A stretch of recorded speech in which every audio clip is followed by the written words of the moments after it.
지켜 말씀하심인 줄 알고 즉시 잡고자 하되 백성을 두려워하더라. 아멘. 예, 오늘 말씀은요, 계속해서 이 예수님께서 종려주일에 나귀 새끼를 타시고 평화의 왕으로, 겸손과 또 순결의 왕으로 입성을 하시게 되어집니다. 그의 왕되심을 인정하고 찬송하면서 영접하는 사람들이 있는 반면에 그렇지 않은 대제사장들과 서기관들, 바리새인들, 종교 지도자들이 있었고요. 이후에 예수님은 성전에 들어가셔서 이제 각종 부패와 더러움으로 만연되어 있는 이 성전, 그리고 제사들, 그리고 여러 어떤 성전 안에서의 부정부패를 정결하게 하십니다. 그리고 만민이 기도하는 집으로, 말씀의 집으로 그렇게 선포하시며 이 성전의, 이 교회의 주인 되심을 또한 선포하고 계시는 거죠. 그리고 이제 성전에서 계속해서 마지막 한 주간을 보내시면서 천국 복음을 전하시게 되는데, 제사장들과 서기관들, 장로들이 이제 공개 토론을 요구하며 예수님께 나와서 당신이 무슨 권위로 이런 일을 하느냐, 당신에게 권위를 준 사람이 누구냐 라는 아주 단도직입적인 그런 질문을 하게 되어집니다. 그러나 예수님은 오히려 역으로 질문하시면서 세례 요한의 세례가 하늘로부터냐, 즉 하나님으로부터냐 아니면은 사람으로부터냐 라는 질문을 하게 될 때 이 대제사장들과 서기관들, 장로들은요 한마디도 대답을 하지 못하고요, 어디로부터 나는지 우리는 알 수 없다. 그들의 어떤 영적 무지와 무소신의 이야기를 하게 되어지는 거죠.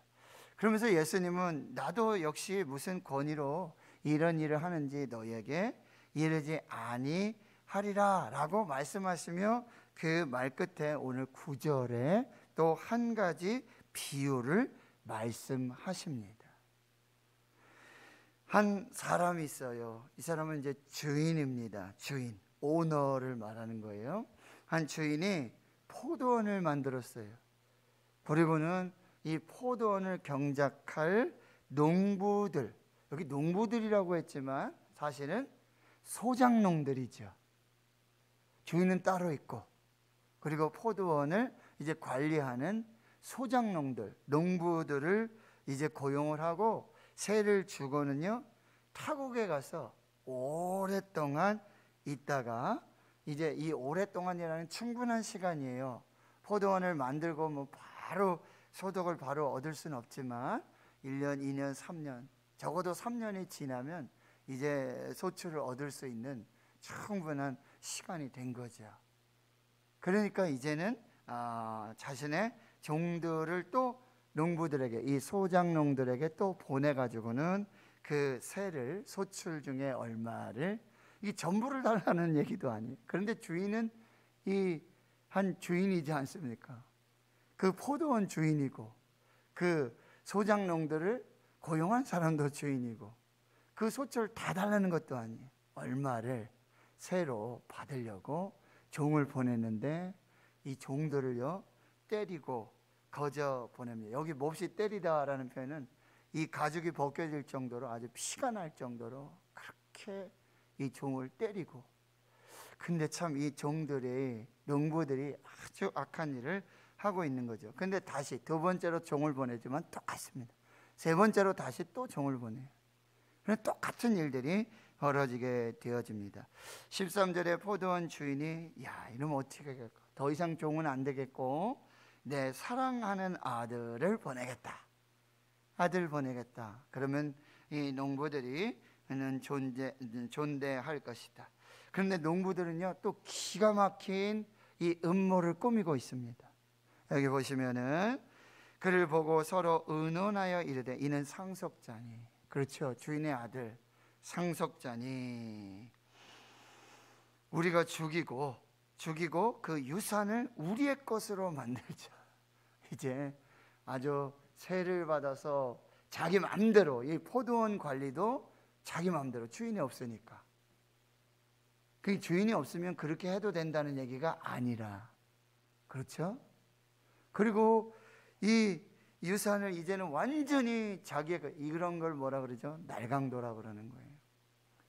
여기 만민이 기도하는 집이 돼야 되는데 강도의 속을, 이 강도들, 도적대들, 역적들을 말하고 있는 거예요. 이 사람들이 이렇게 변하고 있어요. 자기 마음대로 임의로 막 포도원에 뭐 소출이 얼마나 나는지 뭐 이런 거 뭐 이거 얼만큼 주인에게 줘야 되고 이거 어떻게 관리하고 잘 관리, 이런 개념이 없어요. 자기가 주인이냐. 마치 성전의 주인은 하나님이시고 예수 그리스도이신데 이 대제사장들이, 서기관들, 종교 지도자들이 자기가 주인이냐. 교회의 주인은 하나님이시고 예수님인데 교회가 자기 것이냐. 이렇게 하는 많은 사람들이 있다라고 하는 것이죠. 대통령이 선출되었지만 정말 더 하나님 앞에 겸손해야 될 것은 이 나라 하나님의 나라고 하나님이 세우신, 그리고 그 권력 국민으로부터, 그렇습니다. 그런데 다 하나님으로부터 오는 것임을 겸손하게, 마치 자기가 제왕이 되거나 황제가 되거나 그런 것이 절대 아니라는 거죠. 근데 이 농부들은요, 지금 이 유산을, 이 아들도 죽이고 상속자도 죽이고 이 유산도 완전히 자기 것으로 이거는 도저히 상식으로 지금 있을 수 없는 일이에요. 도저히 있을 수 없는 일이 벌어지고 있고요. 여러분 16절에 15절에 보시면 포도원 밖에 내쫓아, 거기서 뭐 지금 위에서 종들처럼 몹시 때리는, 피가 날 정도로 때리는 그런 정도가 아니라 포도원 밖에서 내쫓아서, 여러분 그래도 또 포도원 안에는 또 피를 흘리지 않기 위해서 포도원 안에서는 안 죽이고 포도원 밖으로 끌어내서 거기서 쳐 죽이는 그런 극악무도한 일들이 벌어지게 되었다라고 하는 거예요. 15절에 예수님은 이렇게 질문하시죠. 포도원 주인이 이 사람들, 이 농부들을, 악한 포도원 농부들, 사람들을 어떻게 하겠느냐라고 질문하니까 16절에 그가 이제 주인이 직접 올 것이고 그 농부들, 이 소작농들을 진멸하고 포도원을 다른 사람에게 주리라. 여러분, 이 포도원 주인에겐 충분한 이런 권세와 권리가 있다라는 거예요. 권위가 있는 거예요. 그럼에도 불구하고 종들을 보내면서 인내하고 계속해서 용서하면서 사랑하면서 계속해서 기회를 주고 있다라고 하는 거죠. 마지막에는 자기의 상속자 아들을 보내면서까지도 직접 와서 이 포도원을 관리하고 이 소작농들을 뭐 어떻게 조치를 취하고 충분히 할 수 있는 권위와 권세가 있는 주인이에요. 그럼에도 불구하고 끝까지 회개하기를 기다리고 있었다라고 하는 것이죠. 끝까지 사랑하고 인내하며 자비를 베풀고 있는 거예요. 이 강도 같은 사람들. 근데 결국은 와서 이제 농부들 진멸하고 포도원을 다른 사람들에게 줄 것이다 라고 하는 거예요. 또 사람들은 이 말을 듣고 그렇게 되지 말았으면 좋겠다라는 소망을 이야기하고 있어요. 그러나 예수님은 이제 17절에 시편 118편 22절을 인용하십니다. 건축자들의 버린 돌. 건축자들의 버린 돌. 여러분, 이제 건축을 하려면 많은 돌들이 필요하죠. 건축자들은 무슨 돌이 요긴하고 무슨 돌이 어떻게 사용되어질지 다 알고 있죠. 그런데 그 많은 돌들 중에 버려지는 돌도 있다라고 하는 거예요. 그런데 이걸 잘 버려야 되는데, 꼭 필요한 돌인데, 있어야 될 돌인데 이 돌을 알아보지 못하고, 진면목을 알아보지 못하고 이 돌을 버리는 경우도 있을 수 있겠죠. 그런데 그 건축자들이 버린 돌이 쓸모없다고, 그런데 그 돌이 어떻게 된다고요? 모퉁이의 머릿돌이 된다. 코너스톤. 꼭 필요한 돌. 요긴한 돌. 없어서는 안 될 돌. 건축을 할 때 전 잘 모르지만 아무튼 이 머릿돌, 중심이 되는 이 돌이 없이는 건축이 되어질 수 없다는 거죠. 그런데 그 돌은 버려놓고 알아보지 못하고 쓸모없다고 그 건축자들의 버린 돌이 모퉁이의 머릿돌이 되어지게 되고 18절에 이 돌 위에 떨어지는 자는 깨어지겠고 이 돌이 사람 위에 떨어지면 그는 가루로 만들어 흩으리라 하시니라. 자, 여러분 보세요. 19절에 이제 이 비유의 총 결론이 나오고 있는데요. 이 비유는 서기관들과 대제사장들을 향한 예수님의 아주 직접적인 그런 비유의 말씀이 되고 있어요. 그래서 대제사장들과 서기관들, 장로들은요, 이게 자기들에게 하는 비유의 말씀인 줄 알고 예수님을 즉시 잡고자 합니다. 그럼에도 불구하고 백성을 이들이 두려워야 될 것은 백성이 아니죠. 하나님을 두려워하고 그리고 예수 그리스도의 권위에 복종하고 순종하는 두려움이 있어야 할 것이죠. 그러나 오히려 그들은 다른 사람들의 눈치를 보면서 사람들의 분위기를 살피면서 그렇게 사람들을 두려워하고 있다라고 하는 거예요. 자, 그러면 이제 여러분 이 비유를 좀 아시겠죠? 여기 한 사람, 주인은 누구입니까? 하나님이십니다. 그리고 이 하나님께서 포도원을 만드세요. 이스라엘을 상징하고 있는 거예요. 그런데 거기에 농부들, 새로 고용한 농부들, 이 사람들이 누구냐면 바로 대제사장들과 서기관들과 장로들, 종교 지도자들을 말하고 있어요. 그리고 이 주인이 보낸 종들은 누구냐? 구약의 선지자들. 구약의 선지자들 계속 보내서 여러분 회개할 수 있도록. 그리고 마지막 선지자 세례 요한. 그의 메시지가 뭐였어요? 회개하라, 천국이 가까이 왔느니라. 그럼에도 불구하고 회개하지 않습니다. 결국 아들을 보내죠. 내 사랑하는 아들 예수 그리스도이십니다. 아들을 보내세요. 그런데 이 대제사장들과 서기관 장로들은 이 아들을 죽입니다. 포도원 밖에서, 어디에서? 영문 밖에서 예수 그리스도를 죽이게 되어지는 것이지요. 결국 이제 이 이스라엘을 향한 구원은 이제 더 확대돼서 이방인들에게, 모든 나라와 모든 민족, 모든 교회에 예수 그리스도께서 바로 이 모퉁이 돌이 되어지는, 교회의 머리가 되어지시는 그런 역사가 지금 이렇게 예수님의 비유를 통해서 나타나게 되어진다라고 하는 것이죠. 여러분, 여기서 가장 중요한 핵심 뭐죠? 하나님의 사랑입니다. 끝까지 이 이스라엘을 품으시고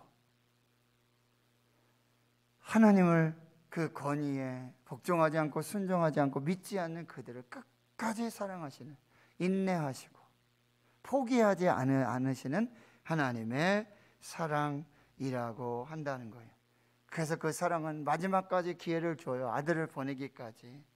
그럼에도 불구하고 그 마지막 계시, 최종 어떤 통보를 하게 되어지고 최후의 은혜를 베푸는 것마저도 이 이스라엘들은 깨닫지 못하고 하나님께 돌아오지 못한다라고 하는 거예요. 이 농부들은요, 아주 굉장히 깊은 어떤 인간의 근본적인 죄에 사로잡혀 있게 되는데, 여러분 나인홀드 니버라고 하는 이 학자는 인간의 죄의 뿌리를 두 가지로 말하고 있는데 소유욕과 정욕입니다. 이 농부들은 소작농들이에요.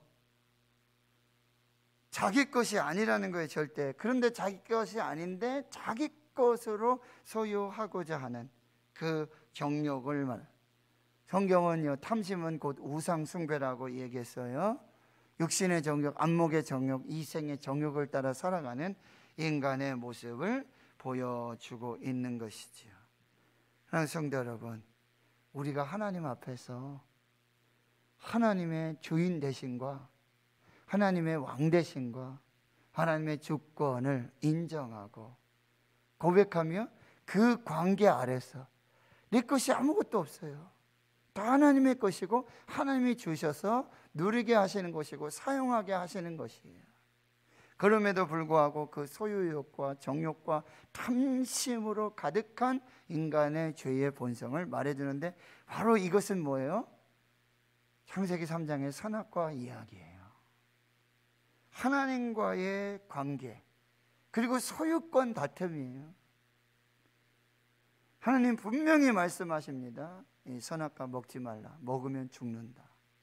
이거는 이 선악과 단순한 과일이 아니라, 단순한 사과 하나가 아니라 하나님과의 이 창조주와 그리고 피조물인 인간과의 관계가 어떻게 되어지는 거, 이 관계 설정이고요. 그리고 소유의 문제, 이건 다 하나님의 주권, 하나님의 영역에 있는 거예요. 근데 그걸 내 소유, 내 영역, 내 것으로 만들고 하는 이 모든 것이 다 죄악이라고 한다는 것입니다. 오늘 하나님의 관계를 여러분 다시 잘 설정하시고, 하나님의 소유가 무엇이고 내 것이 무엇인지를 또 잘 분별하셔야 한다라고 하는 것입니다.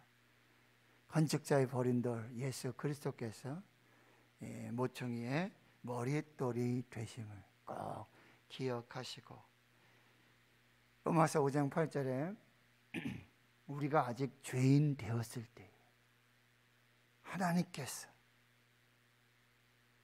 그 아들을 죽여 주심으로 우리에게 대한 자기의 사랑을 확증하셨다.